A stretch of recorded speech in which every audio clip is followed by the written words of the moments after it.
But the idea that we pitched is that everything happened the exact same way, but when Rick and Shane, as soon as Shane talks to Lori and she tells him thank you, that's sort of everything that Shane wanted to hear from Lori by the windmill there. And then, but Shane still knows that he's got to get rid of this prisoner, Randall, to keep Carl and Lori and his unborn baby safe. So he's got to kill this prisoner. So he takes the prisoner out of the woods, he snaps his neck, he comes back, same exact thing that happened in the show. And you know, when I'm telling you this story, it's like I pitch it to the writer, so you got to make as few changes as possible because you don't want them to have to do too much. But so you keep it the exact same way, and then when Shane comes back and says the prisoner escaped, he and Rick go looking for the prisoner, the same thing that happened. Shane and Rick are looking in the woods for the prisoner. All of a sudden, Shane stops. Rick says, "Why are you stopping? We got to find the prisoner." Same as what happened in the show. And Shane says, "No, we don't. I killed the prisoner. I snapped his neck. That's what you should have done."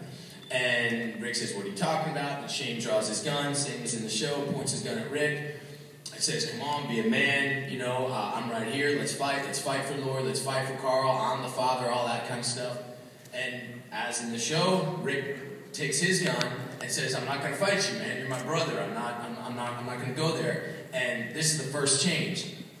Instead of holding his gun out, he says, "Hey, look, you're going to have to shoot an unarmed man," and he throws his gun. This makes Shane go crazy, so Shane approaches Rick, puts the gun right up to Rick's face and says, "You know, you've got a broken boy and a broken woman and a weak boy and all that stuff," and he really pushes, say something disgusting like, "I know what your wife tastes like," or something like that, to really push Rick, because he's really going off the deep end, and he's pushing him, and then as in what happened, Rick stabs old Shane in the stomach, and he falls down on the ground.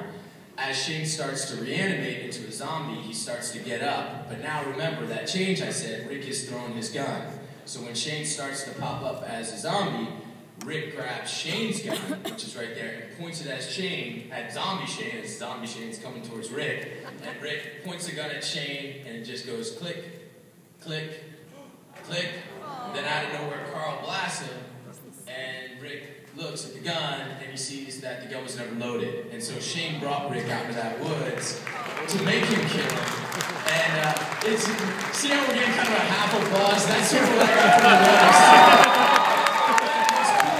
What's cool about it is I'm glad they did it the way they did, because I think that all of that was sort of incorporated. And I really believe that Shane really didn't have it in him to kill Rick and to take Carl's father from him and take Lori's husband from him. And I think, you know, Shane got so far gone that there was a part of him that knew that he was really kind of becoming a cancer for the group, and he had to be taken out. And I don't think you point a gun at Rick Grimes unless you're ready to use it. So, you know, anyway, that's my alternate opinion.